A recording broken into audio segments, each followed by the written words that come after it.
नमस्कार प्रेक्षकांना, स्वागत आहे तुमचं परत एकदा भटकंती एक प्रवास या यूट्यूब चॅनलवर. आणि आज आपण जिथे आलो आहे ती वास्तू म्हणजे एक किल्ला आहे. हा किल्ला वैरागड किल्ला म्हणून ओळखला जातो.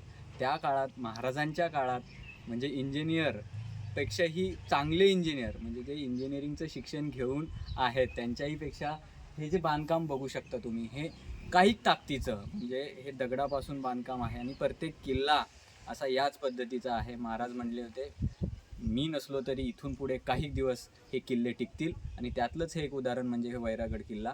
पण आता त्याची दुसरी बाजू हे की बऱ्याचशा किल्ल्यांची नासधूस झाली आहे, किल्ले त्याकडे दुर्लक्ष होत आहे.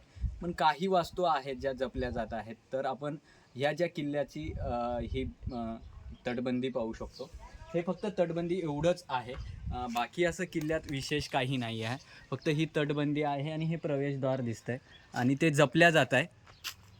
हे दगडापासून सगळं असं आहे, दगडं व्यवस्थित रचना करून त्यावरती हे सगळं दिसत आहे ना. हे प्रवेशद्वार आहे, बघू शकता बऱ्यापैकी मोडकळीस आलेलं आहे. आणि विशेष असं याचं देखभाल किंवा इथं तिकीट घेतल्या जात नाही. आणि बरेचसे जे लोक येतात त्यांनीही आपले प्रेमांची नावं या किल्ल्यांवर दिली आहे. हे कुठेतरी चुकतं आहे. मला असं वाटतं आहे जे प्रेक्षक इथं येतात, किमान आपण आणलेली एक वेफरचं पॅकेटसुद्धा इथं न ठेवता आपण आपलं जपलं तर या सगळ्या वास्तूंची देखभाल होऊ शकते असं मला वाटतं. ह्या आतला परिसर बघू शकता. खरं तर इथे स्वच्छता ठेवण्याची फार गरज आहे. ती वेगवेगळ्या पद्धतीने ठेवू शकतो, गावातल्या सहकार्यामुळं ठेवू शकतो. आणि हा सगळा असा भाग इथे ध्वजारोहण होतं. हा ध्वज आहे इथून. ही आतली अशी तटबंदी आहे. बऱ्यापैकी भाग मोडकळीस आलेला आहे. आणि जर एन एस एसचे पोरं आणून किंवा काही कार्यक्रम करत सतत असं जर कार्यक्रम, ते असं म्हणतात की जर तुम्ही कार्यक्रम करत राहिले तर त्या चेअरवरची धूळ साफ होते. तसंच या थोडं थोडं करत राहिलं तर हे चांगलं स्वरूप येऊ शकतं. इथं विहीर आहे, त्या काळातली जुनी विहीर, त्याची अशी दुरावस्था झालेली आपण बघू शकतो. आणि बऱ्यापैकी अशा बऱ्याचशा विहिरी आहे आणि अशी तटबंदी आहे. आणि किल्ल्याच्या बाजू समोरून एक कॅनल जातं, त्यात पाणी बऱ्याचशा गावांना पुढे मिळतं. त्या काळातलं इथे एक रथाचं चाक म्हणूया या काय ते माहिती नाही, आपण बघू शकता. हे त्या काळातलं काय तो म्हणजे इंजिनियर असावा किंवा तो कुंभार, त्यांनी हे सगळं केलं असेल. त्या काळातली कलाच वेगळी होती. आणि हे असा सगळा आहे.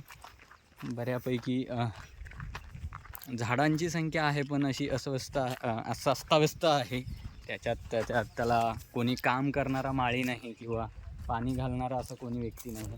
पण जेवढं तुम्ही बघाल आतमध्ये फिराल तर विहिरी खूप आहे. इथे पण पुढे आपण विहीर बघू शकतो.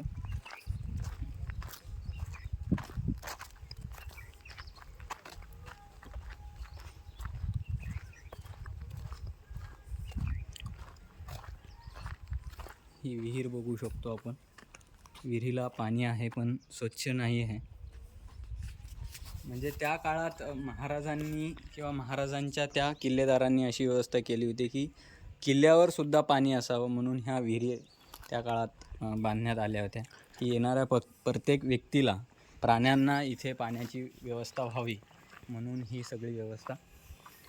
पण खरं तर आपण आता विद्यार्थी किंवा एक भारतीय नागरिक म्हणून या वारसा स्थळांना जपण्याची खरी तर जबाबदारी आपली आहे.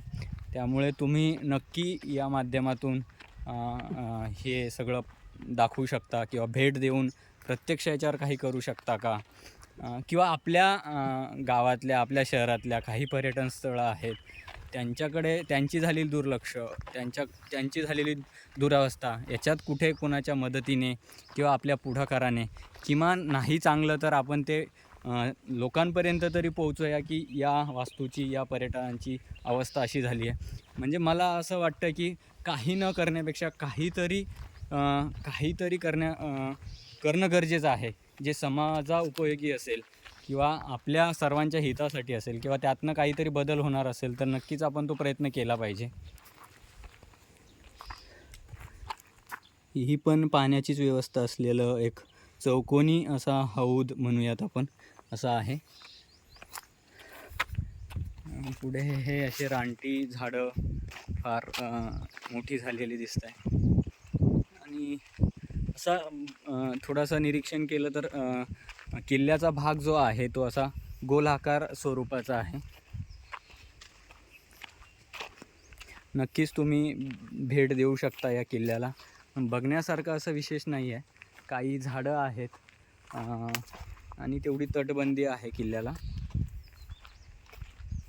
तर नक्की भेट द्या आणि ही वारसास्थळे जपूया आणि हा वारसा पुढे नेऊया. किमान या माध्यमातून तुमच्यापर्यंत ही माहिती पोहोचवण्याचा केलेला छोटासा प्रयत्न. नक्की आवडल्यास लाईक, शेअर, सबस्क्राईब करा आणि भेट द्या या पर्यटन स्थळांना आणि पर्यटन स्थळ जपूया, वारसा वाढूया. धन्यवाद.